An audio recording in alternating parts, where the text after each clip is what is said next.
un an, c'est ça, jour pour jour, que Donald Trump a été élu 47e président des États-Unis. Et puis nous étions ensemble d'ailleurs ce jour-là.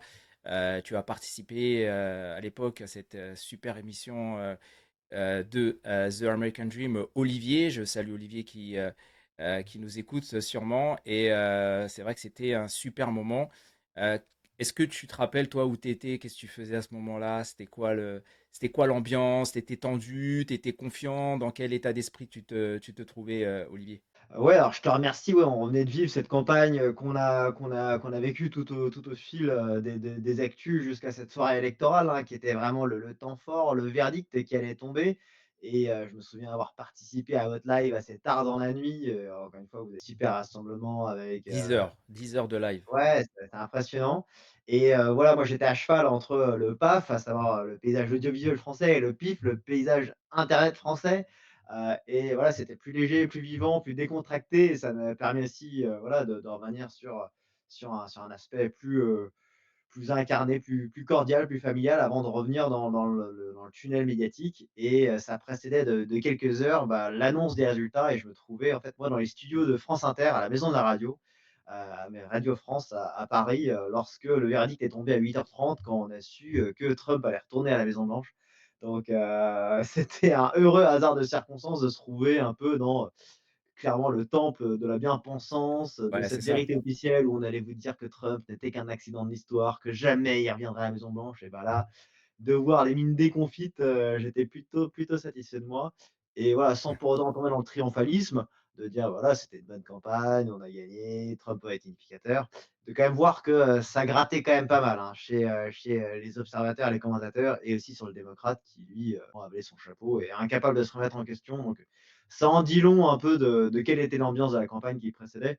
Mais pour moi, c'était le temps fort, tant, cette veillée qu'on a pu faire ensemble que l'annonce des résultats au petit matin et je t'avoue que j'ai fait une nuit blanche, en suivant un petit peu l'évolution, des résultats comté par comté, en scrutant évidemment les swing states. Ouais. Mais avec cette annonce qui est tombée le lendemain matin, qui était tôt, hein, on se le rappelle, hein, par rapport à ce que beaucoup de gens sur les médias nous annonçaient en disant que, ouais, ça Ça va va être repartir serré, sur ça va des sûrement. recours, Ouais. des recomptes, des jours et des jours, on Ouais, n'aura c'était peut-être un pas le chaos. vainqueur. C'était un chaos très très tôt dans la C'est nuit. ça. Ah C'était ouais, ouais, le déjà. landslide victory, c'était net, incontestable et on le sentait, hein. C'est-à-dire que, le Wisconsin, et avant la Géorgie et la La Caroline du Nord ont Pennsylvanie permis aussi, qui était de qui a très vite. clairement faire trancher les choses et à 8h30 du mat, tout juste, Trump prenait la parole, alors que pendant en même temps, au même moment, au QG de Kamala Harris, tout le monde rentrait chez eux, Pour me enfin, tirer c'était la vraiment gueule. ça sonnait le dépôt de bilan, quoi. Vraiment les images étaient assez tristes, mais du coup, nous, c'était, la consécration, le triomphe de notre candidat et on n'a pas eu le temps de se reposer depuis parce que c'était une année bien chargée en actu, en tout genre et Trump a cette capacité d'être au centre de l'attention et du spectre médiatique avec des cycles d'actualité qui s'enchaînent. Ouais, ça a pas Donc arrêté, hein. Ça a ça, pas. c'était vraiment enfin, en soi, je pense qu'on a bien fait, de pouvoir aussi, vous-même, je crois que vous aviez eu un nombre de vues et de personnes en live, Ouais. très important durant ce live exceptionnel que vous avez fait, donc Ouais, c'est c'était, incroyable, hein. Grosse mobilisation des Français dans cette élection. Notamment très tôt le matin, il y a des gens qui se sont connectés pour regarder qu'est-ce qui se passait. Évidemment, tout le monde avait peur hein, de ce scénario catastrophique en 2020 où Trump était en tête. Et puis, c'était un peu, je te dis la vérité, hein, Nicolas, c'était un peu la peur que tout le monde avait un peu sur le plateau. Je me rappelle Olivier, il disait non, non, Joël, sois pas si confiant, on sait jamais et tout.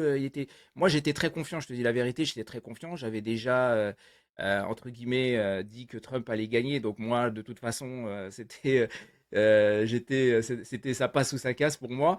Mais oui, j'avais dans ma tête déjà Trump allait gagner quoi qu'il en soit. J'avais, contrairement à certains spécialistes hein, que tu connais, Nicolas, qui se disent spécialistes américains de l'actualité, on va pas citer son nom, qui disait que Trump allait perdre et tous les autres là qui avaient fait des pronostics sur Kamala Harris, comme quoi c'était le renouveau et tout ce que tu veux. Moi, j'étais très très confiant pour te dire la vérité et j'avais d'ailleurs annoncé à l'avance qu'il allait gagner avec le même score. Et voilà, il n'y avait pas de raison en fait de ne pas être confiant, sauf si évidemment il se serait passé quelque chose, voilà, comme aurait pu se passer en 2020. Mais voilà, Trump a très, très vite, s'est très, très vite, retiré en tête déjà dans les, principaux swing states, donc il y avait pas de raison que ça se passe mal. Et puis, oui, c'était moi j'étais en Floride, donc ouais, c'était cool. C'était cool de fêter ça là-bas et puis, c'était vraiment une très, très belle expérience en tout cas, ce 5 novembre 2024, ça restera un grand, grand en tout cas. Donc voilà. Et comme tu dis, hein, Nicolas, beaucoup de choses se sont passées puisque Trump, hein, dès qu'il est rentré à la Maison Blanche, il a signé je sais pas combien d'ordres exécutifs. Voilà, il a pas arrêté. Il allait sur les conflits, Ukraine, Russie, même si on sait que c'était un des conflits majeurs sur lesquels il pensait que ça allait se régler plus rapidement que ça. Moyen-Orient, et puis il a arrêté pratiquement 8 guerres. Il a signé d'énormes contrats au Moyen-Orient avec le Qatar, l'Arabie Saoudite, les Émirats Arabes Unis. Il a fait une tournée aussi en Asie qui a été très, très, très productive récemment, là, il y a quelques jours. Il a signé des contrats avec l'OTAN. Et il a fait passer sa politique de tarifs. Il a fait quand même beaucoup, beaucoup de choses. Sa politique aussi d'immigration avec l'ICE qui sont en train de faire un très, très gros travail. Les frontières qui sont beaucoup plus sûres. Il nous a promis, il a tenu ses promesses, Nicolas. Oui, ce qu'on aime bien dire de Trump, c'est que c'est le président des promesses tenues et donc il prend des engagements et là où, beaucoup de politiciens ont, trahi, ont manqué, parce que, soit ils osent pas un peu, renverser la table et le consensus ou soit parce qu'ils se donnent pas les moyens et le courage politique. Trump, lui, arrive, un peu comme, l'éléphant dans un magasin de porcelaine et il fonce et il délivre et je vais commencer par l'événement le plus récent, pas forcément le plus révélateur, mais en tout cas le plus, symptomatique. Donald Trump hier a permis, d'abaisser les coûts de certains médicaments qui, aux États-Unis, valaient une fortune, notamment des médicaments anti-obésité, qui, circulaient à près de 1 300 $. Il l'a ramené à 50 $. Ouais, Ça faisait partie d'une de ses promesses de campagne et une nouvelle promesse tenue. Je vous ai cité celle la plus récente, hein, donc c'était hier cette décision, qui a été lancée depuis le bureau ovale, mais tant sur les sujets phares de la campagne qui ont été l'immigration illégale, que l'inflation, que sur la réindustrialisation. C'est vraiment 3 sujets sur lesquels il a fait campagne et choses sur lesquelles il a délivré. L'immigration clandestine, elle est quasiment ramenée à néant. Sur, l'inflation, elle est réduite. Alors certes, elle se maintient parce qu'il y a toujours cette dynamique et elle est contenue et sur ce qui est, la réindustrialisation, on le voit que ça se fait par, les quantités de contrats venus de l'étranger que Donald Trump arrive à récolter lorsqu'il fait des tournées, que ce soit en Asie, que ce soit au Golfe, au Moyen-Orient ou ailleurs. ouais. Le président Trump qui confirme la baisse des prix des médicaments contre la perte de poids pour de nombreux Américains. On peut écouter Donald Trump c'était hier, Nicolas. often called Ozempic. Voilà, donc là, il y a It's un a triumph for médicament qui s'appelle American Ozempic patients that will not notamment, only save qui est, lives ce and produit que improve prennent beaucoup de célébrités, et the même beaucoup de health of politiques millions quand and ils cherchent à perdre du millions of poids. Donc, Americans. c'est un peu Amazing de la triche, mais en tout cas, c'est amazing. rudement efficace So et vous one of savez the que c'est un things vrai problème de santé publique aux Eli États-Unis où il y a Lilly, près d'un senior adulte sur 2 executive qui est en friend of surpoids. mine, C'est un vrai drame et ça se concerne même les chez les gens les plus jeunes. Donc, il y a Jello, nécessité de Nordic traiter ça CEO, avec, la logique Mike, de, je dirais, RFK, who's hein, Kennedy qui parle de Johnny «Make America Carson, healthy CEO again», Liquid, d'aider, ces people personnes qui sont déjà en surpoids who à have guérir de cette maladie, qui est une maladie qui n'est pas une fatalité, dont on peut sortir et on peut quand même se soigner, même si derrière évidemment, c'est pas à toi que je vais l'apprendre Joël, mais l'enjeu est d'avoir une bonne hygiène alimentaire et sportive et de pas tomber dans la fatalité. Donc c'est pas une histoire de génétique ou de forte ossature, c'est une question de volonté, mais parfois évidemment, vous arrivez, partez d'un point très, très élevé et donc vous avez besoin de passer par ce médicament, cette drug qui s'appelle Ouais, Ozempic notamment et il y a d'ailleurs différents autres produits, mais qui se monnayaient à des tarifs, complètement, excessifs aux États-Unis par rapport à des questions de la nation la plus favorisée qui faisait que certains pays, pouvaient, se procurer ces médicaments à vil prix alors que, ce n'était pas le cas aux États-Unis et surtout ces médicaments anti-obésité, ils n'étaient pas couverts par le Medicaid. Ce qui fait que, c'était que, des happy few aux États-Unis qui pouvaient se l'offrir. Alors qu'encore une fois, c'est triste, mais c'est souvent parmi les classes les plus défavorisées, les classes les plus populaires, que vous avez un pourcentage d'obèses le plus important. Parce que, beaucoup de choses à dire là-dedans, mais en tout cas, c'est qu'évidemment, il faut, lutter contre cette obésité, quel que soit votre niveau de vie et donc du coup, d'où le fait de rendre abordables ces médicaments, donc promesse faite, promesse tenue. Ouais, Medicare, donc Trump déclare que la participation Medicare pour les traitements maigrissants passera de 1350 à 1350 $ à 50 $. Donc c'est quand même énorme les réductions que Trump a fait. En fait, ce qu'il faut comprendre, c'est que euh, Obamacare, ça a été une bonne réforme pour les plus pauvres, notamment, parce qu'ils avaient accès à une assurance maladie, chose qu'ils n'avaient pas avant. Le problème d'Obamacare, et ça, il faut peut-être l'expliquer aussi, c'est que c'est le gouvernement, si j'ai bien compris, qui donne l'argent à des compagnies privées et qui, en gros, se partagent le marché. Du coup, les prix restent contrôlés par ces compagnies-là et c'est surtout les personnes de moyenne classe, middle class, bah, qui sont un petit peu pris à la gorge parce qu'ils n'ont pas beaucoup d'autres choix que de prendre les compagnies qui leur sont proposées.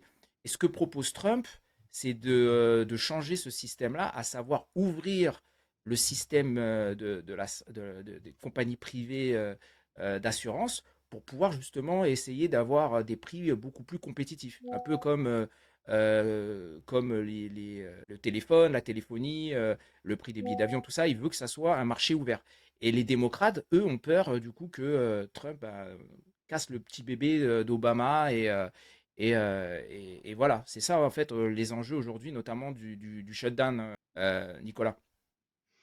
Ah oui, bah, bonne transition sur le shutdown, mais effectivement, les risques, hein, de ce Medicare qui a fait que ça a également, pu donner au plus grand nombre une protection sociale, mais ça a entraîné un surcoût pour les classes moyennes, qui se voient avec des primes d'assurance qui ont fortement augmenté et en ce qui concerne le fait que, ces lobbies pharmaceutiques puissent se payer sur la bête, hein, comme d'une certaine manière ce qu'on a en France où, la sécurité sociale, permet à des professionnels de santé, mais également à des industriels, de la big pharma en France, bah, de se faire financer par le contribuable, quoi. Donc c'est d'une certaine manière, de manière assez déguisée et surtout avec des il y a un prix sur lequel il y a pas de compétition, pas de concurrence et qui fait que le marché est régulé. Donc ça ferait vraiment partie de la logique de Trump dans les différents secteurs, pour soutenir la croissance de ce nouvel âge d'or américain que, de libérer la croissance avec une dérégulation des marchés, que ce soit notamment dans celui de la santé et d'aligner les prix sur ceux qui vont se pratiquer à l'étranger. Donc ça, c'est clairement quelque chose sur lequel il est assez attendu. On le voit, il mentionne les seniors, hein, qui est quand même un électorat, sur lequel il performe bien, mais qui est le premier visé et c'est souvent quelque chose sur lequel on attend beaucoup, les politiques, c'est-à-dire, tiens, est-ce qu'il a fait quelque chose pour baisser le prix des médicaments? Il avait déjà fait sur l'insuline et on avait déjà vu, que les démocrates s'étaient attribué les mérites de ce Oui, là. c'est vrai.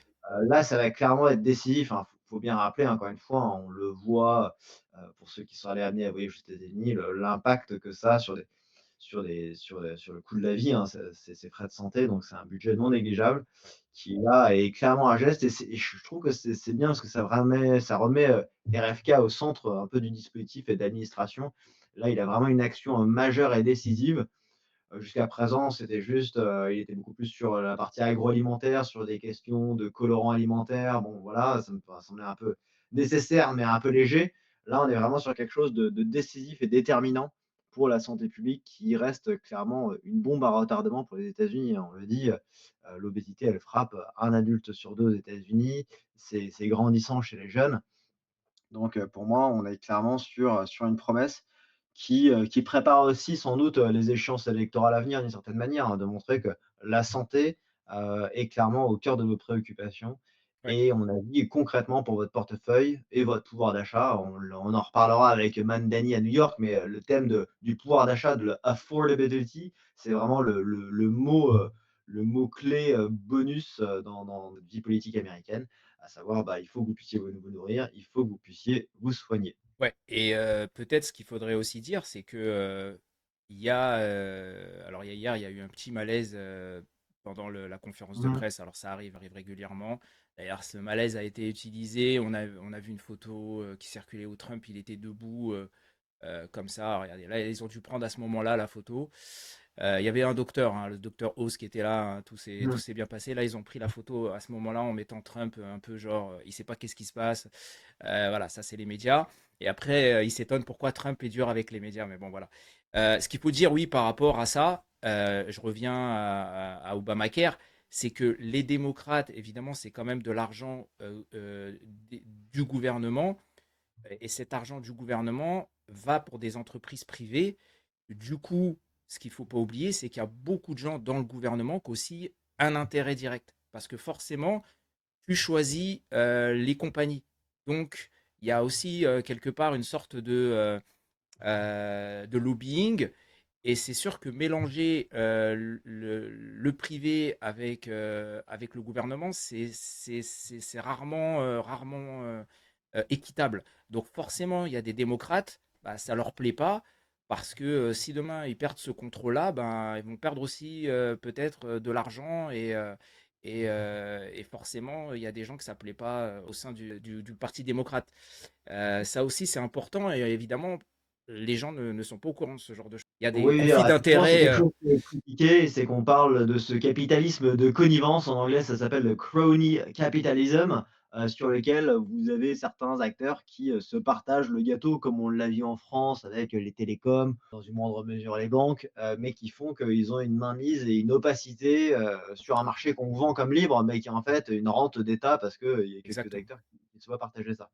Effectivement, là, juste pour revenir sur la scène, on a quelqu'un qui fait un malaise, et on a vous-même voulu dire que, RFK, lui, fuyait la scène alors qu'au contraire, il allait chercher, une aide Ouais, médicale ouais. et Trump, lui, vous voyez, il se soutient, mais derrière, il laisse les gens, se préoccuper, Oui, de il la n'est pas santé docteur, des hein. gens et c'est du genre à pas perdre son sang-froid, quoi. Vous Ouais, voyez, les gens, s'attendent à ce que, les gens pensent que c'est un mime dans la vraie vie, c'est-à-dire que tiens, c'est Trump qui va devoir aller faire un massage cardiaque. Enfin, on rappelle que voilà, il doit lui garder un peu les apparences et derrière, c'est encore une fois le poids de l'image, mais encore ouais, une fois, il perd pas ses nerfs, il reste en contrôle de la situation.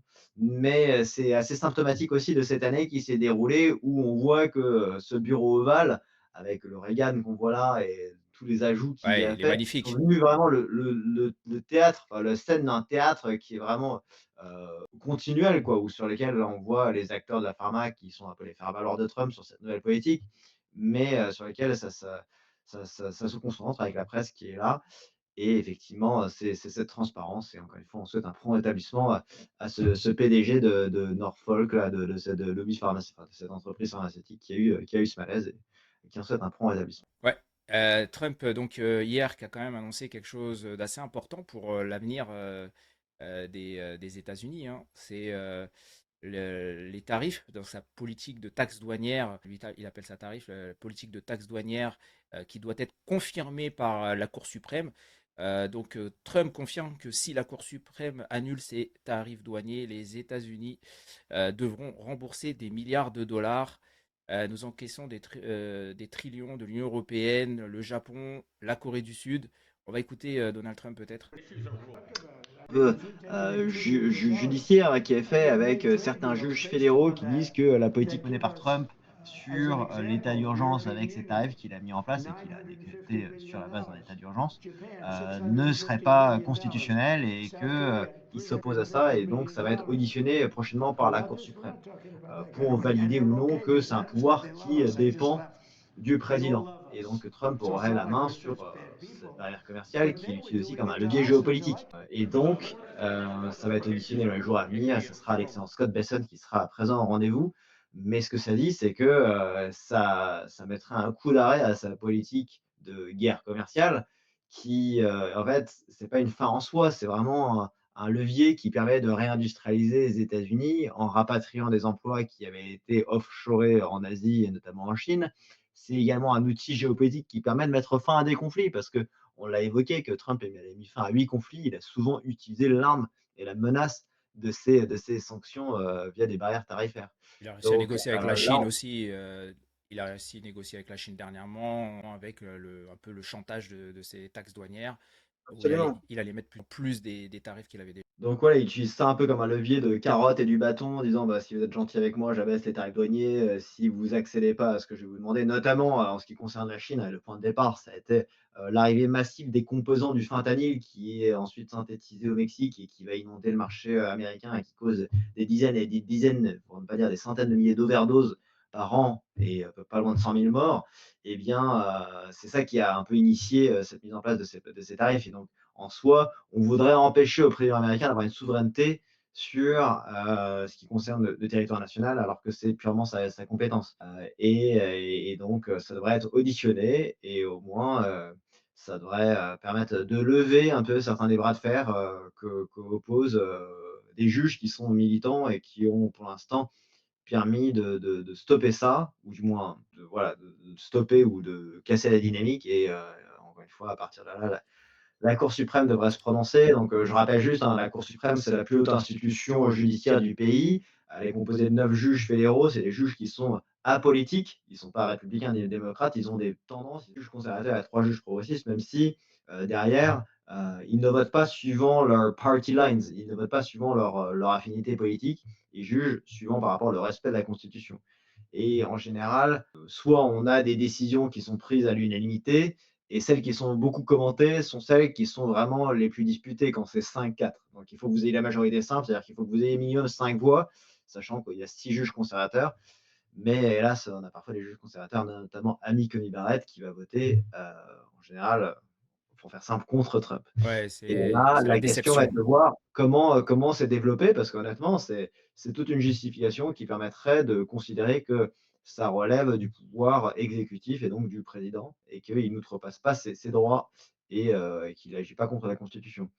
Ouais, Donc en et soi, à partir de là, ça lui donne un blanc-seing d'une certaine manière. c'est ça. Et voilà, donc c'est une décision qui est assez attendue parce que, clairement, au-delà de cette bataille symbolique de dire: «Bah, tiens, regardez, Trump, il peut pas tout faire et il y a les contre-pouvoirs qui fonctionnent». En fait, les contre-pouvoirs, ils fonctionnent très bien. On va en reparler de ce qui s'est passé à New York et des différents scrutins qui ont eu lieu ces derniers jours. Ouais. Mais ce que ça montre surtout, c'est que des gens non élus, des juges, voudraient faire pression sur un programme pour lequel le peuple américain a élu Donald Trump pour mener à bien ses politiques de barrières tarifaires. Et rappelons-le, Donald Trump ne serait pas élu notamment par les swing states dont on a parlé de la Pennsylvanie, de l'Ohio, de l'Iowa et j'en passe, de ces zones manufacturières qui ont été complètement désindustrialisées à cause d'un libre-échange et d'une mondialisation heureuse qui en fait qui a causé surtout beaucoup de perdants parmi les cols bleus, c'est-à-dire les emplois manufacturiers, ouvriers du Midwest et des zones anciennement manufacturières des États-Unis. Et donc, c'est une certaine manière voilà, de couper et de mettre à mal sa politique de réindustrialisation des États-Unis que de s'opposer au fait qu'ils puissent ou non appliquer des barrières tarifaires. Ouais, et la Cour suprême, puisque tu en parlais, Nicolas, des fois, quand même, prennent quand même des bonnes décisions, hein. Elle vient de statuer que l'administration Trump peut refuser l'option permettant d'obtenir un passeport avec un sexe différent ou le marqueur de genre X. Ça, c'est quand même quelque chose d'important puisque ça va dans la politique, ça suit la politique de Trump qui avait Mmh. reconnu que les États-Unis ne reconnaissaient juste que simplement deux genres. Donc, Mmh. c'est une validation, on va dire, administrative de la Cour suprême sur cette loi-là, Nicolas. C'est assez intéressant parce qu'on a voulu nous dire que l'arrivée de Donald Trump à la Maison Blanche, c'était la fin du wokisme. Je pense que c'est plus insidieux que ça, il faut rentrer dans les détails. C'est surtout, on va dire, la fin de l'idéologie trans d'une certaine manière. C'est-à-dire la trans à tout va, il a pris des décisions massives en ce qui Dans concerne le l'armée, sport féminin même dans l'armée et dans aussi. l'armée, tout à fait.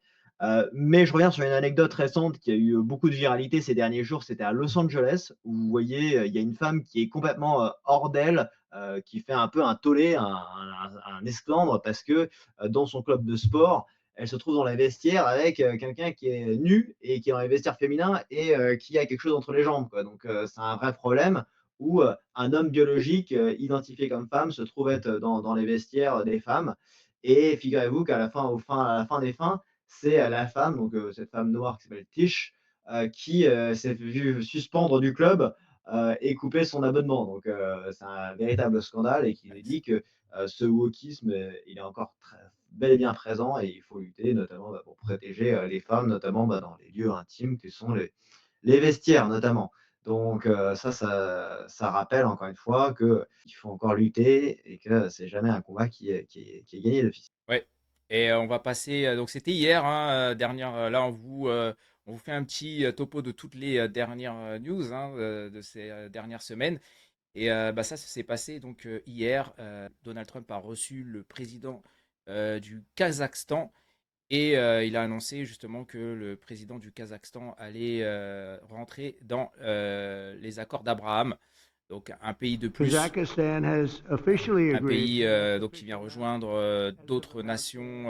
Alors Kazakhstan, c'est pas un pays arabe, hein, c'est un pays majoritairement musulman, mais ça vient renforcer justement le bloc de cette liste des pays des accords d'Abraham. Ça a été annoncé cette semaine déjà par Steve Witkoff. On attend d'autres grands noms, d'autres grands pays comme l'Arabie Saoudite, évidemment, qui serait peut-être le plus gros pays sunnite à participer à cet accord. Le Qatar aussi, l'Égypte, la Jordanie, en tout cas, c'est l'un des objectifs de Donald Trump, c'est d'essayer de renforcer la paix au Moyen-Orient à travers de cet accord, mais aussi la sécurité et en même temps d'isoler l'Iran qui est le plus gros ennemi quelque part pour tous ces pays-là, pas seulement d'ailleurs Israël, mais aussi pour les pays sunnites. Est-ce que tu penses que Trump est sur la bonne voie, Nicolas, sur cette politique d'apaisement dans le Moyen-Orient? Est-ce que tu penses que pour le moment, il tient ses promesses? Ah, je pense qu'il a dépassé toutes les attentes avec, on l'avait pas commenté ensemble, mais tout le monde a vu, cet accord qu'il avait obtenu entre Israël et Gaza, qui était absolument historique et qui avait nécessité de pouvoir faire s'entendre, les Juifs, mais également les Arabes, les pays arabes de la région. Il y avait Donc il y aussi a la un vrai Turquie accord. aussi, il y avait aussi la Ouais. Turquie qui était prévue Tout à aussi. fait. Donc ça, c'est, je pense que ça va dans le bon sens et on rappelle qu'il y avait déjà eu des accords d'Abraham durant le premier mandat et l'objectif là, désormais, c'est de pouvoir les étendre à des nouveaux pays et c'était pas évident de pouvoir concilier les intérêts des uns des autres, tant, de l'allié israélien que, bah, des partenaires, qataris typiquement, qui, on le voit bien, Trump, il met quand même ses lignes rouges par rapport à l'expansion d'Israël, notamment visant la Judée-Samarie ou la Cisjordanie, dépendant de comment vous l'appelez, parce que, ça ferait capoter où ça acterait le retrait du Qatar de ces accords d'Abraham. Donc, c'est un équilibre très délicat à obtenir, mais de voir qu'on ait des nouveaux pays, le Kazakhstan et sans doute d'autres qui vont pouvoir venir se joindre à cet accord va permettre d'obtenir une stabilité, on l'espère, plus pérenne au sein de la région. C'est un effort diplomatique qui est mené sous l'impulsion de Marco Rubio, qu'on voit à l'écran, mais également Steve Witkoff et d'ailleurs, important de le noter, Jared Kushner. Jared Kushner, oui, Jared qui est Kushner, le revenu, fils hein. de l'ambassadeur. Ouais, il est revenu, on ne l'attendait pas là, Ouais. mais le fils de l'ambassadeur américain à Paris, Charles Kushner, son fils, avait été, enfin, crucial lors des premiers accords d'Abraham et là, était présent lors des négociations en Égypte et il a vraiment cette capacité et en plus, il est impliqué dans énormément de pays, notamment en ce qui nous concerne nous aussi en français, il est entre l'Algérie et le Maroc aussi, il a beaucoup d'implications là-dedans donc nous, on voit ça d'un très bon œil et on rappelle que c'est le gendre de Trump donc ça montre, également à quel point, bah, ils font partie du premier cercle et ils ont une action déterminante donc je pense que ça fera, c'est loin d'être acté encore une fois, hein, c'est un travail de longue haleine, cette diplomatie, mais cette diplomatie, concrète, elle est beaucoup plus performante que, cette, diplomatie du Quai d'Orsay, où on fait, des belles déclarations, où on est dans des circulaires, des mémos, des comptes rendus, mais sur lesquels il y a rien qui se passe. Donald Trump et Marco Rubio, là, ils ont été absolument, déterminants dans ces accords et je pense que dans ce qui va conduire à des nouvelles versions du des accords d'Abraham.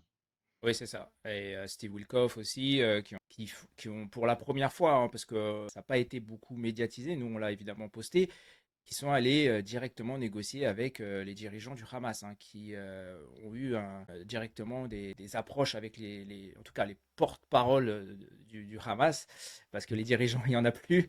Ceux qui restent, en tout cas, ceux qui sont encore en vie. Donc ça prouve, et notamment grâce à l'allié du Qatar, et ça, il ne faut pas oublier que Trump, il est très malin, parce que je sais que ça lui a aussi été très reproché, hein, ce rapprochement avec le Qatar, alors que Trump, il avait quand même tendance à avoir, surtout en 2017, dénoncé le Qatar et leur soutien aux groupes terroristes. Trump, c'est quand même quelqu'un de très intelligent, contrairement à ce que beaucoup pensent. Il sait exactement qui fait quoi dans la région. Et évidemment, s'il garde le Qatar comme allié, c'est parce que le Qatar justement est le seul aujourd'hui dans la région qui peut directement parler avec les terroristes du Hamas. Voilà. Donc évidemment pour Donald Trump, il veut pas se les mettre à dos. parce que pour lui, c'est aussi une façon de tenir ses promesses, à savoir ramener la paix au Moyen-Orient. Et donc, il est obligé de faire avec les acteurs. Et même si on sait que le Qatar, ils sont loin d'être tout blancs, bah, tu es obligé de passer par eux pour pouvoir parler directement avec le Hamas. Sinon, c'est très très compliqué. Trump, il a compris ça. Tu n'es pas obligé d'aimer tout le monde. On le voit d'ailleurs faire des rapprochements avec le nouveau président syrien, parce qu'il a aussi comme objectif de ramener la Syrie peut-être dans les accords d'Abraham et de créer en tout cas un lien avec la Syrie, justement dans cet objectif de protéger, d'assurer la sécurité du Moyen-Orient et d'Israël. Donc voilà, Trump, il joue avec tous les acteurs et c'est exactement la politique qu'il faut faire, à savoir arrêter de dire celui-là, il n'est pas fréquentable, celui-là, il n'est pas fréquentable.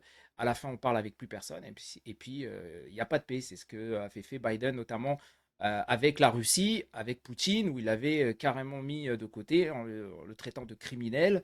Et évidemment, Trump a fait le contraire. Il s'est rapproché de Poutine. D'ailleurs, on peut en reparler, Nicolas. Même si on est loin encore d'avoir un accord de paix avec l'Ukraine, il ne faut pas oublier que Trump a quand même réussi à ramener la Russie sur la table des négociations. Oui, alors c'est vrai que cette énergie, que Trump apporte, c'est il renverse la table et il arrive à mettre pression, sur les différents parties prenantes des conflits, hein, que ce soit entre la Russie et l'Ukraine, comme sur d'autres conflits sur lesquels il est intervenu.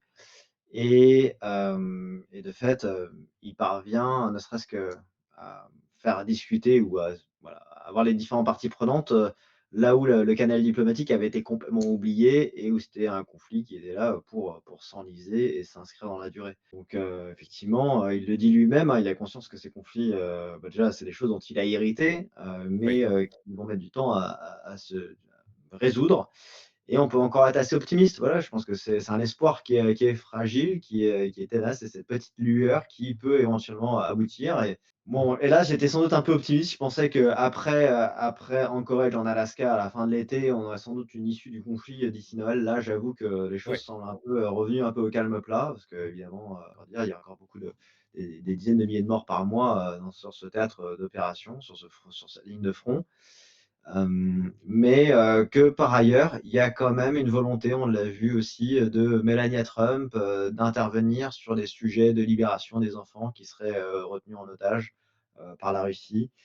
Et sans doute là, on le voit et c'est encore tôt pour en voir l'effet, mais on a parlé donc de la tournée donc de Trump en Asie. Il a notamment rencontré Xi Jinping, sur lequel il y a une vraie volonté de faire pression sur tant d'un côté la Chine qu'également sur l'Inde, pour qu'ils stoppent les importations de gaz et de pétrole russe, pour couper en fait l'oxygène à cette machine de guerre russe et à l'économie russe qui tourne grâce à notamment ces exportations d'hydrocarbures. On rappelle que c'est respectivement 40 et 32 la Chine et l'Inde, d'importation de ce gaz russe, qui est, on le rappelle, hein, par la suite raffiné en Inde et distribué vers le marché européen. Donc c'est absolument cynique et hypocrite de notre part. On oui. se retrouve sans le savoir à mettre dans nos réservoirs de nos voitures C'est, du pétrole et c'est du ce gaz. que, c'est ce que disait Trump d'ailleurs, hein. Et Trump, il disait, ça sert à quoi que moi je fasse des sanctions si derrière l'Union européenne continue à utiliser le gaz russe? Ça n'a aucun sens. Ouais, ouais, c'est vraiment, un rappel à notre hypocrisie et c'est vrai que derrière on a les experts de plateau ont envie de beau jeu de critiquer Trump en disant: «Oui, il change d'opinion, il tient que 2 semaines», mais la vérité c'est que c'est un effort qui est tous conjoint et qu'on doit vraiment mesurer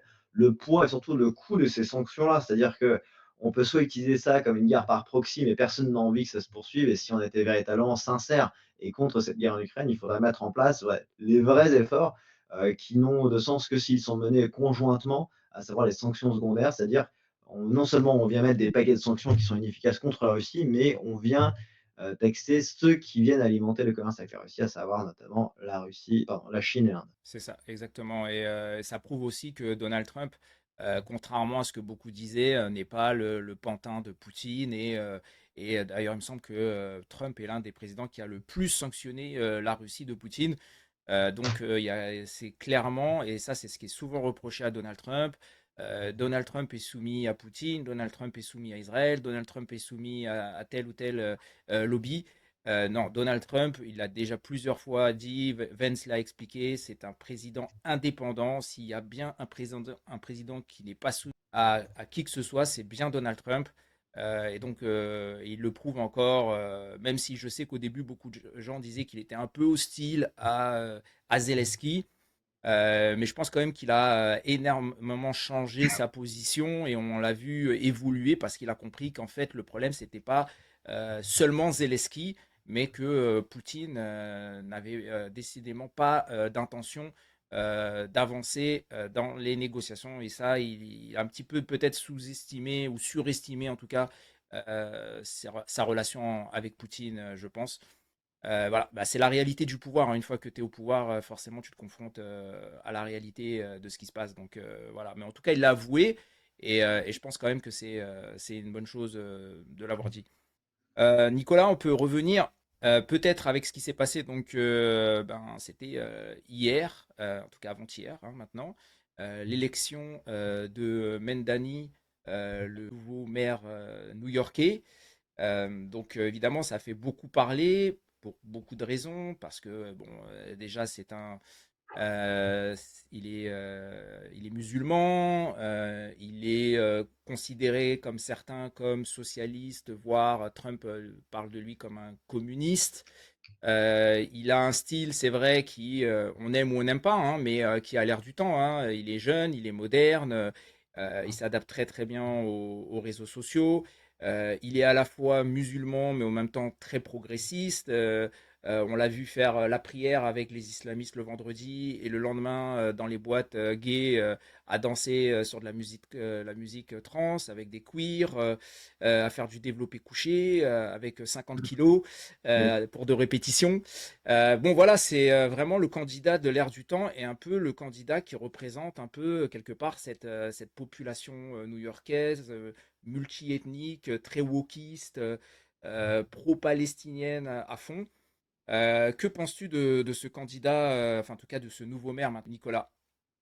Ouais, alors c'est fantastique, hein, c'est de voir comment, une personnalité peut arriver à émerger. C'était un pur outsider il y a 6 mois, personne ne le connaissait, personne n'aurait misé un moindre dollar sur lui, mais il a su tirer parti, d'une lassitude, pour des politiciens de carrière, pour, la morgue aristocratique de certains candidats comme Andrew Cuomo, qui est vraiment un technocrate par définition, qui en plus de ça traîne des casseroles du temps de son gouvernorat de New York, dont il a été démissionnaire, je le rappelle. Andrew Cuomo, pour info, c'était déjà le fils d'un ancien gouverneur. C'est donc quelqu'un qui était gouverneur de New York, qui a eu une gestion calamiteuse pendant le Covid, qui a eu également des agressions, enfin, des allégations d'agressions sexuelles à son encontre, qui a également, voilà, cette morgue un peu technocratique et qui font qu'il y a eu bon, malgré tous les défauts qu'on peut y trouver, il y a sans doute cette expérience de déjà avoir su gérer l'État de New York. Il y avait un autre candidat qui était donc le maire sortant de New York, Eric Adams, qui est resté dans la course jusqu'à assez tardivement.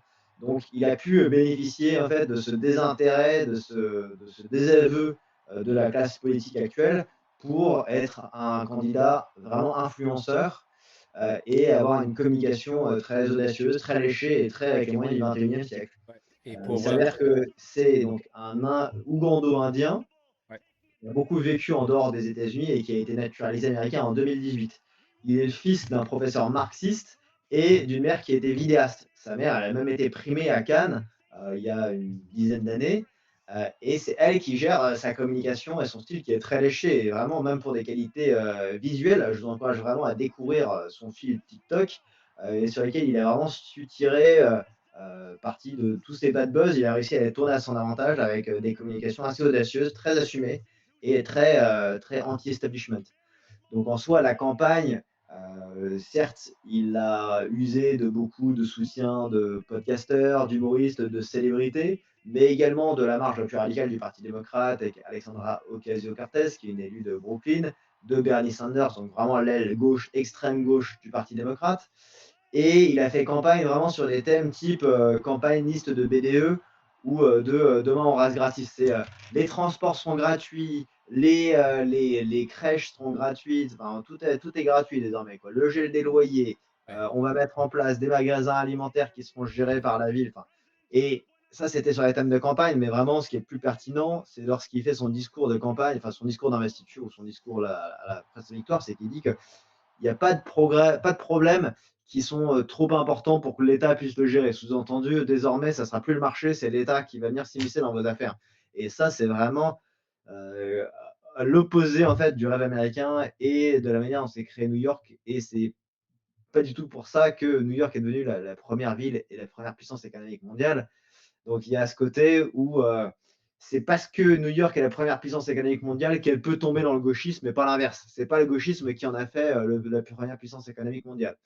Donc il y a ce côté où évidemment il se revendique comme communiste et c'est d'ailleurs les personnes qu'il a citées lors de son discours après la victoire sont Oui, Eugène Debs, ouais, un des leaders du Parti socialiste, qui veut dire communiste chez les Américains, Nehru, mais il cite à aucun moment des personnes comme Washington ou des pères fondateurs ou des gens qui ont vraiment contribué à construire les États-Unis. Il a fait, et c'est assez drôle d'ailleurs pour ceux qui suivent la politique française, il a repris plus ou moins peu au prou un discours qu'avait fait Emmanuel Macron quand il saluait à Marseille à un moment donné les Comoriens, les les Marocains, Marocains, les les Maliens. Algériens, ouais, Et c'est là, ça. il fait genre, Il je a fait suis la même chose, oui. bref, ceux qui se dégèrent des Les bodegas, ceux qui sont Sénégalais, dans les taxis. Il y a vraiment ce clientélisme ethnique dont sont si férus les démocrates et un clientélisme racial dans lequel ne tombent pas du tout les républicains, notamment Trump. C'est assez intéressant de le noter, c'est qu'il est issu de Queens, qui est l'État, pardon, le district de New York dont est issu également Donald Trump. Donald Trump. Il y a une recomposition. Et voilà, pour faire court, ce que j'ai déjà suffisamment dit, c'est Ouais, qu'évidemment, son plan de taxation massive, il va en faire fuir plus d'un. Et on voit que après les annonces de campagne, là, il va devoir un peu déchanter parce qu'il n'aura sans doute pas les moyens de faire sa politique. Ce qui va le faire tomber dans une espèce de critique du système en disant, bah, regardez, moi je voulais faire tout ça, mais on m'en a empêché. Donc il va vraiment se victimiser parce que c'est tout ce que ça fait les démocrates. Et il va pas rien pouvoir faire pour empêcher tous les plus fortunés de quitter New York pour aller vers le sixième district de New York. Comme vous savez, il y en a cinq, mais le sixième, ce n'est autre que Miami, où les promoteurs immobiliers se frottent les frotte les mains parce mains, qu'il va y avoir énormément de gens qui vont qui vont affluer. partir, ouais. Comme ça avait été le cas sous le Covid, où il y a eu plus de 500 000 personnes qui ont quitté New York durant ces 10 dernières années pour des raisons de coût de la vie, d'insécurité et également de privation des libertés qu'il y avait eu pendant le Covid notamment. Donc à l'heure actuelle, avec télétravail et également compétitivité fiscale. Et, je rappelle juste, et j'en termine avec un chiffre, c'est que lui, il propose d'ajouter des taxes supplémentaires, notamment un équivalent de taxe Zuckman pour 2% de taxation de vos revenus pour les personnes les plus fortunées. Eh bien, c'est juste de rappeler que New York est une des villes des États-Unis sur lesquelles il y a le plus fort fardeau fiscal. Donc en soi, les Américains, ils sont assez lucides, ils raisonnent, bah, où est-ce que j'ai plutôt intérêt à vivre? Bah, tiens, je vais sans doute aller en Miami, sur laquelle il n'y a même pas de taxe foncière. Le risque étant, bon, même si sur la Floride, qui a un fort bastion républicain et qui devient de plus en plus rouge, de plus en plus Oui, c'est de ramener républicain, des le woke risque, c'est en ça, le Floride. risque étant de dire bah, les gens qui vont quitter New York parce qu'ils n'aiment pas les politiques qu'ils ont fait élire à New York et qui vont venir et qui vont voter pour des politiciens woke en Floride. En général, les gens comprennent que s'ils ont quitté, Ils veulent pas retrouver ce qu'ils ont quitté pour l'avoir dans leur nouvelle. typiquement, tous les Cubains qui De- sont en Floride, ils votent pas communistes. Vous voyez, donc Ouais, c'est globalement, ça. les gens, s'ils ont quitté ça, ils vont savoir que Exact, exact. ils ont le Mais je contraire. vais. Donc, New York l'aura voulu. Ouais, Moi, j'avais titré une de mes tribunes, le vert est dans le fruit, le vert islamique, évidemment, parce que même s'il se présente sous son côté et son sourire très hypocrite, il y a une certaine forme de taqiyya, comme on dit, donc cette dissimulation qui est propre chez les musulmans, d'être un peu le cheval de Troie d'un islamisme. Et on rappellera qu'il avait eu des positions très ambivalentes, voire très troubles vis-à-vis de la condamnation du Hamas. Il était incapable de demander au désarmement du Hamas. Il était incapable de condamner les propos qu'on entendait avec le Global Intifada. Il a également inventé une immense histoire qui aurait dû être un crash de campagne où il a prétendu que la véritable victime du 11 septembre, ce n'était pas les 3000 victimes, ce n'était c'était pas les sa, policiers c'était sa new-yorkais ni les tante pompiers, qui c'était était. sa tante voilée qui a dû recevoir un Ouais, regard un peu de travers une fois dans le métro et qui a pu ouais. plus reprendre le métro. D'autant plus que non seulement c'est un scandale de tenir des propos comme ça, mais en plus de ça, c'est que c'était complètement inventé parce que c'est jamais quelqu'un dont il a pu confirmer qui c'était. Ouais, Donc, tu avais fait un très très bon. Je l'ai lu d'ailleurs, hein, ton même Dany, dans Valeurs actuelles, il me semble, hein. c'est ça? Oui, tout Ouais, à fait. je l'avais Bah, je lu, je l'avais reposterai, mais lu, je l'avais lu et j'ai trouvé très très intéressant. Ce qu'il faudrait rajouter, Nicolas, c'est qu'il a obtenu 62% des voix chez les New-Yorkais de moins de 30 ans. Donc c'est quand même intéressant parce que en fait, c'est des gens qui sont moins de 30 ans, c'est peut-être beaucoup de jeunes qui sont pas encore sur le marché du travail, qui sont pas encore dans la réalité de la vie. Et c'est sûr que quand tu es jeune, bah, tu es très idéaliste et bah, c'est un peu ce que représente Mendani, quoi. C'est un peu ce candidat qui, comme tu disais, veut donner tout gratuitement. Et c'est vrai que quand tu n'es pas dans la réalité de la vie, tu vois ce genre de personnage comme quelqu'un d'idéaliste quelque part. Et la moitié et plus de la moitié chez ceux âgés de 30 à 44 ans. Donc entre 30 et 44 ans, plus de 50%. En revanche, chez les électeurs de plus de 65 ans, il n'a recueilli que 29% des suffrages, donc qui sont allés notamment à Cuomo. Donc c'est bien ce que je disais, c'est-à-dire c'est des gens qui ont un certain âge, qui ont quand même une certaine maturité de la vie, qui ont compris que le communisme et toutes ces promesses-là, ça ne marche pas, et que la majorité des jeunes qui votent pour lui sont des jeunes utopistes. Voilà, c'est un petit peu le style d'électeur. Il a aussi été majoritaire chez les hommes. Plus de 51% des hommes ont voté pour Memdani, contre 37% des femmes. Donc ça aussi, c'est intéressant. Et il a évidemment, mais ça on le sait, récupéré tous les groupes raciaux, à l'exception des électeurs blancs. Voilà. Alors là, Donc, j'ai un tweet là-dessus qui a fait un petit buzz là-dessus, effectivement, où tu montres les statistiques par électorat ethnique, hein. On rappelle ouais, que c'est une composante importante pour ne pas dire, surtout à New on va York, dire hein. nécessaire de compréhension des dynamiques de vote aux États-Unis, hein. De regarder la composante raciale et ethnique, hein. C'est pas pour hiérarchiser, mais c'est pour, Non, mais c'est distinguer et de fait, effectivement, c'est, dans il a remporté, hein, tous les électorats, hein, on va pas se mentir, c'est pas du tout ça le sujet, mais c'est juste de dire que c'est, chez l'électorat blanc où il est à moins de 45, tandis que dans tous les autres, il fait plus de 45 et notamment chez les asiatiques. Alors, c'est des distinctions avec lesquelles on n'est pas familier, hein. Faut pas s'imaginer que c'est des Coréens ou des Japonais. C'est souvent des gens qui sont, issus, voilà, de pays, comme le Pakistan et l'Inde, et qui le tirent beaucoup. Mais de fait, voilà, l'enjeu n'est voilà, effectivement, on rappelle que c'est pas forcément la population, native et qui a construit New York en tant que telle. Moi, je mettais en avant le fait que l'immigration et la submersion migratoire avaient des conséquences électorales. C'est un tweet qui m'a fait prendre un bon coup de chaud là-dessus, mais je maintiens parce que c'est pas une notion racialiste. Alors certes, si en France on regarde pas les races, aux États-Unis, c'est intéressant de comprendre cette dynamique-là. Et effectivement, malgré tout, même si on devait regarder uniquement le vote des blancs, Mandani aurait quand même été élu. Donc, il y a juste un point à mentionner, hein, on parle souvent, bah, de la participation. On rappelle qu'en France, d'ailleurs, le premier parti, c'est l'abstention en France, mais là, à la mairie de New York, même si, la participation était plus élevée que les fois précédentes, c'est un record de participation. On est quand même à, tout juste, je crois que c'est 30. Enfin, c'est vraiment ça va pas très haut. Redis-moi le chiffre, hein, si tu l'as. Donc, il y a une forte démobilisation parce que c'est que l'offre n'est pas intéressante. C'est-à-dire qu'à la fois, les gens sont un peu dépités, désabusés par les politiciens de carrière comme on avait pu avoir Andrew Cuomo, et qui est donc, on le rappelle, un candidat démocrate, hein, et moi, il incarne tout ce que je vomis, hein, et notamment pendant sa gestion du Covid. Mais de Oui, fait, même Trump, lui même Trump a dit on va voter Cuomo. C'est préférable de voter Cuomo en espérant que le candidat républicain parte pour donner plus de chances à Cuomo de gagner. Et il l'a dit Trump, hein, non pas parce que Cuomo est bon, tout ça, mais c'est moins pire que même Danny. non, non, bah, voilà, il faut faire confiance à des gens qui ont déjà géré. On Voilà. rappelle que là, on est en train de donner les clés du camion à une ville de 8 millions d'habitants, première puissance économique mondiale, un budget en centaines de milliards de dollars, c'est considérable.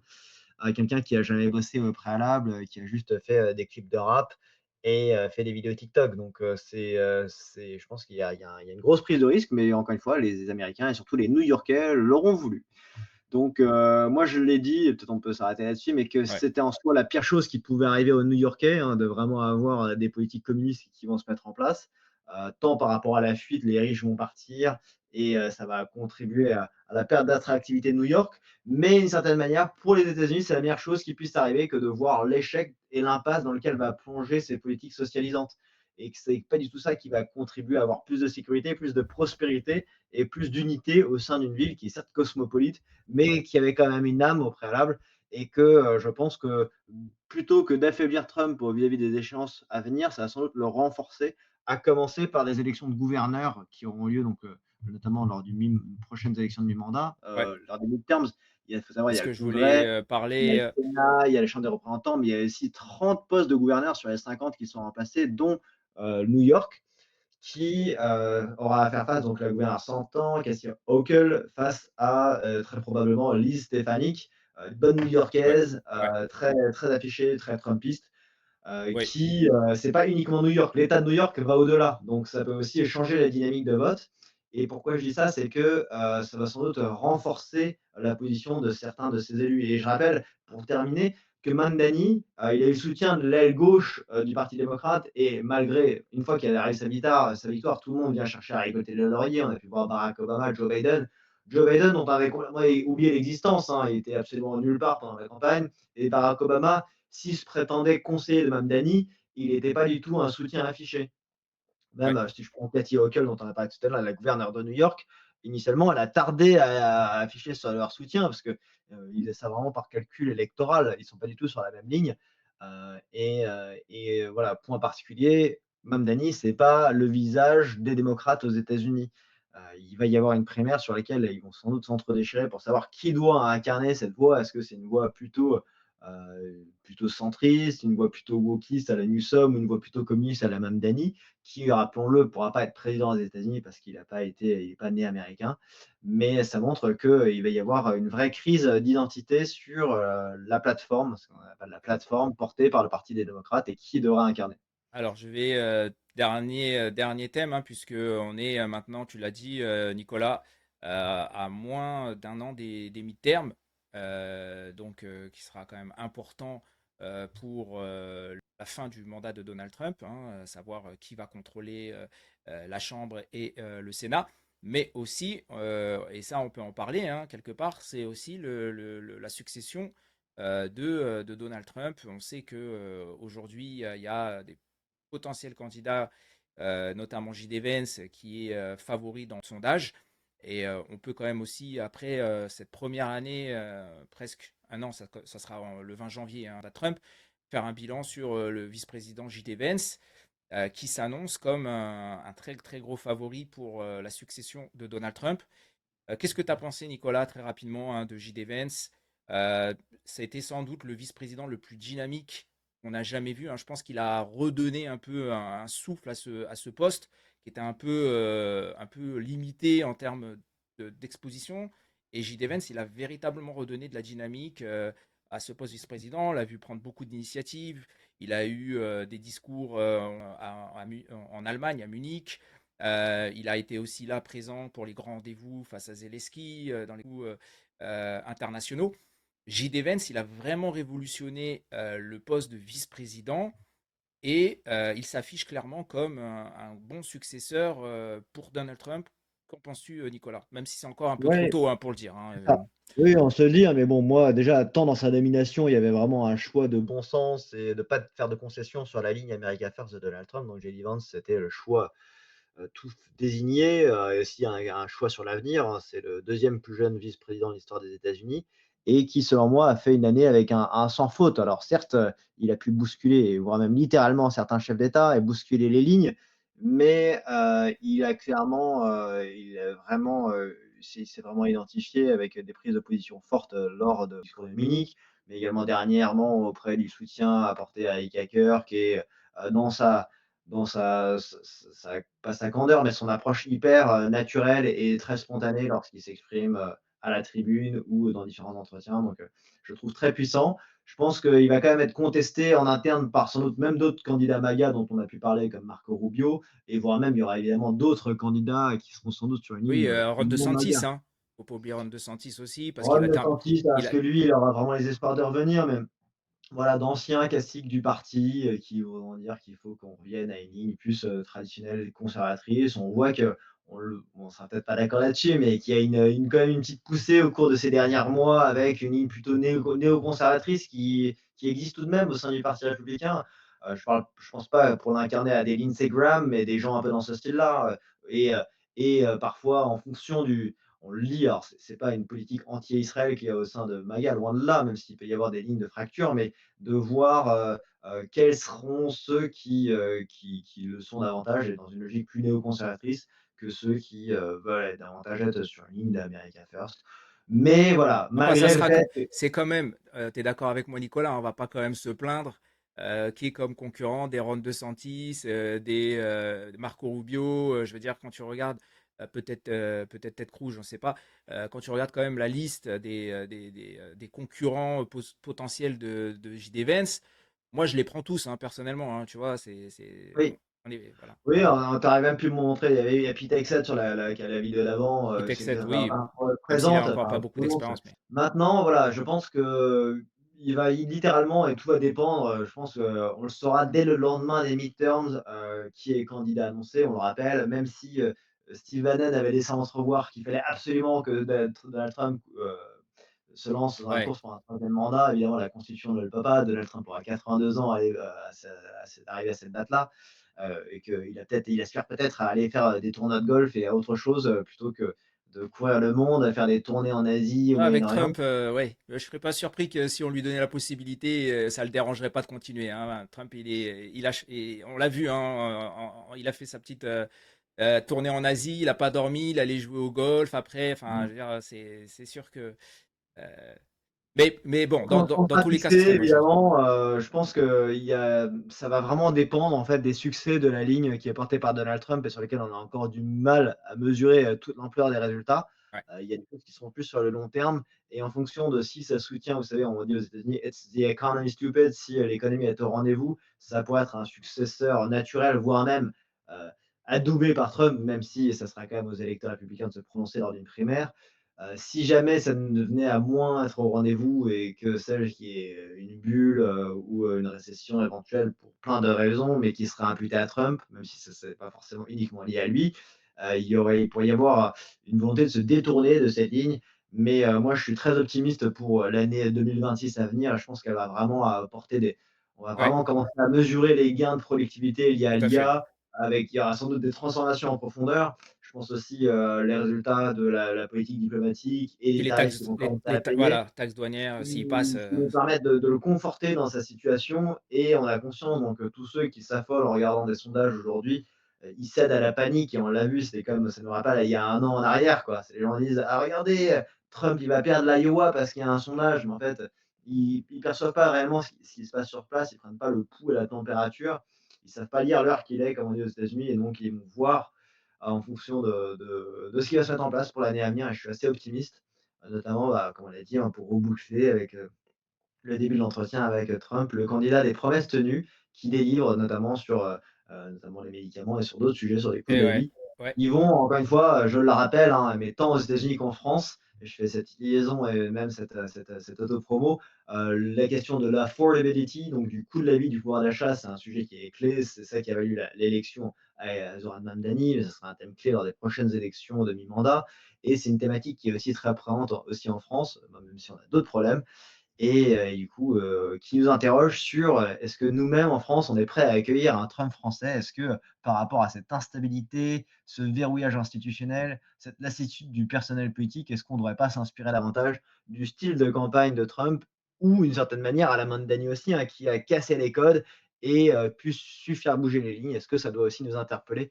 et de dire, qu'on ouais. qu'on doit Une nouvelle réinventer façon, notre politique ouais, et réinventer donc la politique. Oui, vous en saurez davantage car j'ai mon livre qui sort c'est ce que vers j'allais un Trump dire. français en janvier. Tu m'as pas laissé faire la transition, Nicolas. Aïe, aïe, aïe, aïe. Donc Nicolas, évidemment, qui bientôt va sortir son livre. Premier livre, Nicolas? Absolument, premier Premier livre livre. et c'est un vrai bébé honnêtement, c'est un gros boulot et je me suis vraiment Ah oui, je beaucoup sais. investi. Il y a des vrais morceaux de conquête dedans. Je parle pas de TFN, mais je parle quand même de cette logique de médias militants et de, alternatifs et de toucher toute cette audience et d'offrir un contre-récit à ce qu'on entend sur les plateaux avec tous les experts autoproclamés et commentateurs, qui font que du truc virtuel, Tu voilà parles de pas de nous voir là. en quoi Tu parles pas de nous là. non, Expert non, auto. justement, je parle de voilà, de gens qui sont qui projettent en fait ce qu'ils veulent plutôt que de voir un peu ce qui se Sur la passe réalité, ouais. et du coup, Il, so- j'espère, pouvoir il sortira quand, il Nicolas? Tu sort as le une date à peu 14 près? janvier, Tu as une date? chez Fayard en France, on n'aura Ok. pas forcément pas dans un premier temps des distributions au Canada et ailleurs, mais si vous êtes intéressé, faites-moi signe, je serais ravi de me déplacer et de pouvoir organiser des Ah conférences en France bah, ou ailleurs. ah bah, ce serait Et bien. il est déjà en précommande sur Amazon et ailleurs, donc si jamais vous pouvez en parler auprès de votre libraire autour de chez vous, si vous voulez qu'il soit distribué là-bas. Mais en tout cas, ça prend vraiment beaucoup des thématiques de campagne, donc je pense que la France aurait beaucoup à s'inspirer parce que rappelons-le, les États-Unis ont su s'inspirer de la France a su s'inspirer des États-Unis dans le passé. Tout ce qui nous vient, enfin tout nous arrive des États-Unis, entre 10 et 30 ans de retard, pour le pire comme pour le meilleur et là je pense que pour la droite notamment, il faut savoir s'inspirer des succès du trumpisme et les retransposer dans ce qui est prenable et peut-être, faire le tri, du bon grain et de l'ivraie s'il le fallait. Mais en tout cas, il y a clairement, une des solutions gagnantes pour, les élections à venir donc Exact, je serais exact, heureux d'en exact. partager davantage une fois que ça sera sorti. Voilà, donc conseil gratuit de Nicolas, hein, si vous voulez le prendre comme expert politique, je pense qu'il donne de très très bons conseils, hein, donc voilà, et je pense qu'il a raison d'ailleurs. Merci Nicolas, en tout cas, super comme d'habitude. Je pense qu'on a fait un résumé de toute cette année Trumpiste en à peine une heure, donc bravo, on a parlé vraiment de tous les sujets, et bah, c'est ça, c'est l'efficacité Nicolas Conquer. Et c'est pour ça que maintenant, bah, on est pratiquement inséparables hein, depuis un an. Donc voilà. Et puis évidemment, on va recevoir encore Nicolas pour notre événement. En tout cas, merci pour ce nouveau format de podcast. On va essayer de l'améliorer encore et de progresser. Et merci Nicolas d'avoir été avec moi ce matin. Et bah, écoute, on reste évidemment en contact et on se retrouvera très très bientôt pour plein de nouvelles aventures. Fin de l'année qui arrive, 2026 qui va être très très chargé comme tu l'as dit. Beaucoup beaucoup de choses vont arriver et je pense que ça va être passionnant. Merci beaucoup Nicolas. Merci Joël et à bientôt TFN, au plaisir de venir vous revoir. Merci beaucoup à tous et je vous souhaite une excellente... Bonjour à tous et bienvenue.